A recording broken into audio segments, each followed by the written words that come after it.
வணக்கம். 11 மணி செய்திகளை வழங்குவதற்காக நான் அபிநயா. முதலில் தலைப்புச் செய்திகளை பார்க்கலாம். ஒத்திவைக்கப்பட்ட திமுக இளைஞரணி மாநாடு வரும் 21ஆம் தேதி சேலத்தில் நடைபெறும். திமுக தலைமை அறிவிப்பு.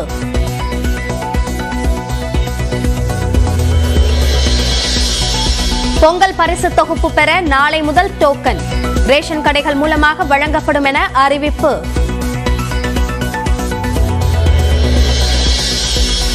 மதுரை மாவட்டம் பேரையூர் அருகே நேற்றிரவு பெய்த மழையால் நிரம்பிய 30க்கும் மேற்பட்ட கண்மாய்கள். டி கல்லுப்பட்டியில் உள்ள பள்ளிக்குள் வெள்ளம் புகுந்ததில் சுற்றுச்சுவர் இடிந்து விழுந்தது.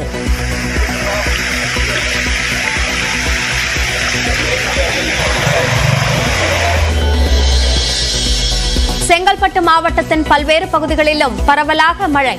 கனமழையால் தாழ்வான பகுதிகளில் தேங்கிய நீர்.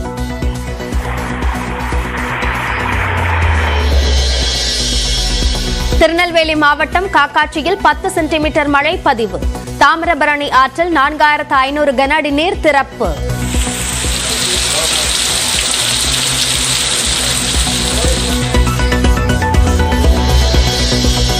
ஆண்டிப்பட்டி அருகே உள்ள வைகை அணை முழு கொள்ளளவை எட்டியது.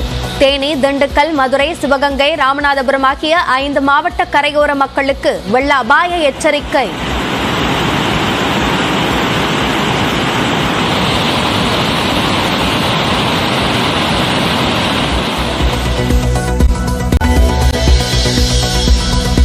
அமெரிக்காவில் கடலில் விழுந்த சிறிய ரக விமானம்.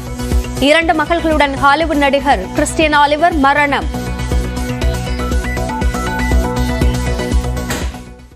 ஓசூரில் உள்ள ஐபோன் உதிரி பாகங்களை தொழிற்சாலையை விரிவாக்கம் செய்ய 7000 கோடி ரூபாய் முதலீடு செய்ய டாடா நிறுவனம் முடிவு செய்துள்ளது. தமிழ்நாட்டின் தொழில் நகரான ஓசூரில் 2 ஆண்டுகளுக்கு முன்பு மிகப்பெரிய ஸ்மார்ட் போன் தயாரிப்புக்கான பாகங்களை ஒருங்கிணைத்து அசெம்பிள் தொழிற்சாலையை டாடா நிறுவனம் அமைத்தது. அந்த ஆலையில் தற்போது ஐபோனுக்கான உதிரி பாகங்கள் தயாரிக்கும் பணிகள் நடைபெற்று வருகின்றன. இந்த நிலையில் ஐபோன் உதிரி பாகங்கள் தயாரிக்கும் ஆலையை 7000 கோடி ரூபாய் மதிப்பீட்டில் விரிவாக்கம் செய்ய டாடா நிறுவனம் முடிவு செய்துள்ளது. ஐபோன் அசெம்பிளி செய்யும் வகையில் இந்த ஆலை விரிவாக்கம் செய்யப்படுவதாக கூறப்படுகிறது. இதன் மூலம் அடுத்த 6 ஆண்டுகளில் 30,000 பேருக்கு வேலைவாய்ப்பு கிடைக்கும் என்று எதிர்பார்க்கப்படுகிறது. இது தொடர்பான அதிகாரப்பூர்வமான அறிவிப்பு நாளை சென்னையில் தொடங்கும் உலக முதலீட்டாளர் மாநாட்டில் வெளியாகும் என்று கூறப்படுகிறது. ஏற்கனவே பிரபல காலணி மற்றும் ஆடை தயாரிப்பு நிறுவனமான அடிடாஸ் சென்னையில் திறன் மேம்பாட்டு மையத்தை திறக்க முன்வந்துள்ளது. இதேபோன்று புகழ்பெற்ற விமான தயாரிப்பு நிறுவனமான போயிங் நிறுவனம் சென்னையில் ஆராய்ச்சி மற்றும் மேம்பாட்டு மையத்தை தொடங்க உள்ள நிலையில் டாடா நிறுவனமும் தனது தொழிற்சாலையை விரிவுபடுத்த உள்ளது குறிப்பிடத்தக்கது. தமிழகத்திடமிருந்து பெற்ற வரியை விட அதிகமாக நிதி கொடுத்திருப்பதாக நிர்மலா சீதாராமன் கூறியிருந்த நிலையில் ₹1 வரியில் வெறும் 29 காசுகளை மட்டுமே மத்திய அரசு திருப்பிக் கொடுப்பதாக தங்கம் தென்னரசு விளக்கமளித்துள்ளார். இருவரும் கூறிய கருத்துக்களின் சாராம்சத்தை இந்த தொகுப்பில் பார்க்கலாம். புயல், மழை, வெள்ளம் உள்ளிட்ட பல்வேறு இயற்கை பேரிடர்களை கடந்த சில ஆண்டுகளாக தொடர்ந்து சந்தித்து வருகிறது தமிழ்நாடு. இந்த பாதிப்புகளை தேசிய பேரிடராக அறிவித்து கூடுதல் நிதி ஒதுக்க வேண்டும் என தமிழ்நாடு அரசு கோரிக்கை விடுத்திருந்தாலும் அவற்றை இதுவரை செய்ததில்லை மத்தியில் ஆளும் அரசுகள். இது குறித்த விவாதங்கள் கடந்த சில வாரங்களாக நீடித்து வந்த நிலையில் அண்மையில் சென்னையில் நிகழ்ச்சி ஒன்றில் பங்கேற்றார் மத்திய நிதியமைச்சர் நிர்மலா சீதாராமன். அதில் பேசிய அவர் தமிழ்நாட்டில் இருந்து பெற்ற வரியை விட அதிகமான நிதியை கொடுத்திருப்பதாக கூறிய நிலையில் அதற்கு மறுப்பு தெரிவித்துள்ளார் தமிழக நிதியமைச்சர் தங்கம் தென்னரசு. 2,88,627 கோடி ரூபாய் டாக்ஸ் மொத்தமா டிவால்வ் ஆகுது இங்க. அதை தவிர கிராண்ட்ஸ் அண்ட் எய்ட், அதாவது கிராண்டா கொடுக்கறது, அது டாக்ஸ்ல இருந்து வருதுனாலும் கிராண்ட் நீங்க அதை திருப்பி கொடுக்க தேவையில்லை. இந்த டாக்ஸும் திருப்பி கொடுக்க தேவையில்லை. சொல்றேன் உங்களுக்கு, கிராண்ட்ன்ற கேட்டகரியில 2,58,338 கோடி வருது.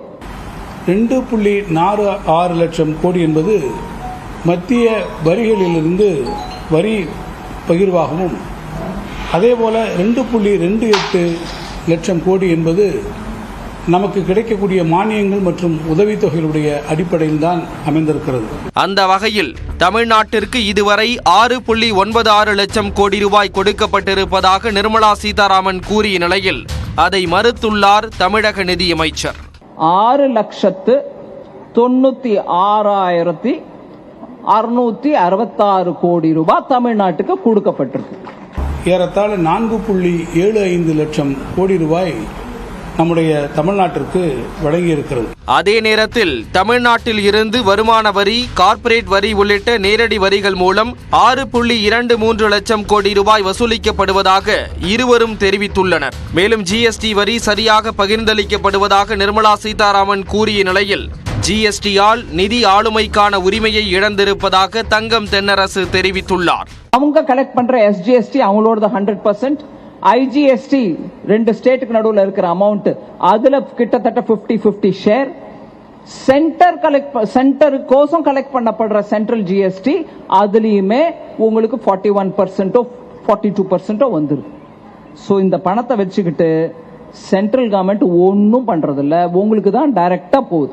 ஜிஎஸ்டி காம்பினேஷன்ஸை பொறுத்த மட்டும் ஜிஎஸ்டி வரும்போது என்ன சொன்னாங்கன்னா, ஒவ்வொரு வருடமாக இருக்கக்கூடிய இந்த ஆனுவல் growth ரேட் என்பது 14% இருக்கும் என்று குறிப்பிட்டிருந்தார்கள். ஆனால் மாறாக அது நிச்சயமாக அந்த அளவிற்கு அது வரவில்லை என்பதை 5 ஆண்டுகளில் இருக்கக்கூடிய புள்ளி விவரங்கள் உங்களுக்கு காட்டியிருக்கிறது. நம்முடைய நிதி பிஸ்கல் அட்டானமி, நம்முடைய நிதி ஆளுமை, அதன் மீது நமக்கு இருக்கக்கூடிய மாநிலங்களுக்கான நிதி ஆளுமை மீதான இருக்கக்கூடிய அந்த உரிமையை நாம் இழந்திருக்கிறோம். மத்திய அரசு விரோத மனப்பான்மையுடன் செயல்படவில்லை என நிர்மலா சீதாராமன் தெரிவித்திருந்தார். ஆனால் நம்மிடம் வசூலிக்கும் 1 ரூபாயில் வெறும் 29 காசுகளை மட்டுமே திருப்பி கொடுத்திருப்பதாக கூறினார் தங்கம் தென்னரசு. நிர்ணயப்படுறது டைரக்ட் டாக்ஸ்ல எவ்வளவு பேர் எந்த ஸ்டேட்டுக்கு எவ்வளவு போனோன்றதுலாம் is given by the finance commission. ஏதோ தமிழ்நாட்டின் மேல விரோத மனப்பான்மையுடன் உங்களுக்கு வர வேண்டிய பணம் இல்ல கேரளாவுக்கு போக வேண்டிய பணம் நாங்க கொடுக்காம வச்சுக்கலைங்க. மாசாந்திரம் அந்தந்த டேட்ல போக வேண்டிய பணம் அந்தந்த ஸ்டேட்டுக்கு போகுது. நம்ம இடத்துல இருந்து செல்லக்கூடிய ஒவ்வொரு ரூபாய்க்கும் மீண்டும் அவரிடத்திலிருந்து நாம் பெறுவது 29 பைசா தான் நாம் அவரிடத்திலிருந்து திரும்ப பெறுவதாக நான் ஏற்கனவே குறிப்பிட்டிருந்தேன். ஆனால் பிஜேபி ஆளக்கூடிய மாநிலங்களில் இந்த விகிதாச்சாரம் என்பது முற்றிலும் மாறுபட்டதாக இருக்கிறது. நிதி விவகாரத்தில் மத்திய மாநில நிதி அமைச்சர்களின் கருத்துக்களால் கடும் சர்ச்சை உருவாகியுள்ள நிலையில் விரைவில் இதற்கு தீர்வு கிடைக்குமா என்ற கேள்வி எழாமல் இல்லை. நியூஸ் 18 தமிழ்நாடு தொலைக்காட்சிக்காக செய்தியாளர்கள் வேல்முருகன், பாண்டியராஜுடன் பெரிய பத்மநாபன். அரசு போக்குவரத்து கழக ஊழியர்களின் கோரிக்கைகள் குறித்து நிதித்துறை அதிகாரிகளுடன் ஆலோசனை நடத்தப்படும் என்று அமைச்சர் சிவசங்கர் தெரிவித்துள்ளார். எனினும் உறுதியான அறிவிப்பு வெளியிடும் வரை வேலை நிறுத்தம் என்ற முடிவில் உறுதியாக இருப்பதாக தொழிற்சங்கங்கள் தெரிவித்துள்ளன. அரசு போக்குவரத்து கழகங்களின் வரவுக்கும் செலவுக்குமான வித்தியாச தொகையை பட்ஜெட்டில் ஒதுக்க வேண்டும். ஊழியர்களின் அகவிலைப்படியை உயர்த்த வேண்டும். ஓய்வு பெற்ற ஊழியர்களுக்கு அகவிலைப்படி வழங்க வேண்டும். 15வது ஊதிய ஒப்பந்த பேச்சுவார்த்தையை விரைவில் தொடங்க வேண்டும் என்பன உள்ளிட்ட 6 அம்ச கோரிக்கைகளை வலியுறுத்தி வரும் 9ஆம் தேதி முதல் காலவரையற்ற வேலைநிறுத்தம் மேற்கொள்ளப் போவதாக தொழிற்சங்கங்கள் அறிவித்தன. திமுகவின் தொழிற்சங்கமான தோமுசா தவிர மற்ற அனைத்து சங்கங்களும் வேலை நிறுத்தத்திற்கு தயாராகி வருகின்றன. ஆனால் பொங்கல் நேரத்தில் பயணிகள் மிகுந்த சிரமத்திற்கு உள்ளாவார்கள் என்பதால் ஊழியர்கள் அனைவரும் கட்டாயம் பணிக்கு வர வேண்டும் என போக்குவரத்து கழகம் உத்தரவிட்டுள்ளது. எனினும் முறையான நோட்டீஸ் வழங்கிய பின்னரே வேலைநிறுத்த போராட்டம் அறிவித்துள்ளதாகவும் அதில் இருந்து பின்வாங்கப் போவதில்லை என்றும் சங்கங்கள் தெரிவித்தன. இதையடுத்து போக்குவரத்து துறை அமைச்சர் சிவசங்கர் மற்றும் முதன்மை செயலாளர் உள்ளிட்ட அதிகாரிகளுடன் முதலமைச்சர் மு.க. ஸ்டாலின் நேற்று ஆலோசனை நடத்தினார். இதன் பின்னர் முதலமைச்சரின் அறிவுறுத்தலின்படி சென்னை பல்லவன் இல்லத்தில் போக்குவரத்து தொழிற்சங்க பிரதிநிதிகளுடன் நேற்று மாலை அமைச்சர் சிவசங்கர் பேச்சுவார்த்தை நடத்தினார். 2.25 மணி நேரம் நடந்த பேச்சுவார்த்தைக்கு பிறகு செய்தியாளர்களிடம் பேசிய போக்குவரத்து துறை அமைச்சர் சிவசங்கர் மீண்டும் ஞாயிற்றுக்கிழமை பேச்சுவார்த்தை நடைபெறும் என கூறினார். நிதி கூடுதலாக செலவாகின்ற சில விஷயங்களை நிதித்துறையோடு கலந்தாலோசித்து அவரிடத்திலே அது குறித்து விவாதித்து முடிவெட்டிய பிறகுதான் அறிவிக்க முடியும் என்ற காரணத்தினால் அவர்களுடைய அந்த போராட்ட அறிவிப்பிற்கான கைவிடக் கோரி நடந்த இந்த பேச்சுவார்த்தை ஒத்திவைக்கப்பட்டிருக்கிறது. தொடர்ந்து பேசிய தொழிற்சங்கத்தினர் ஓய்வு பெற்ற ஊழியர்களுக்கு இந்த மாதம் முதல் அகவிலைப்படி வழங்க வேண்டும் என்பதில் உறுதியாக இருப்பதாக குறிப்பிட்டனர். அது நிதித்துறை என்றெல்லாம் அவர் பதில் சொன்னார்.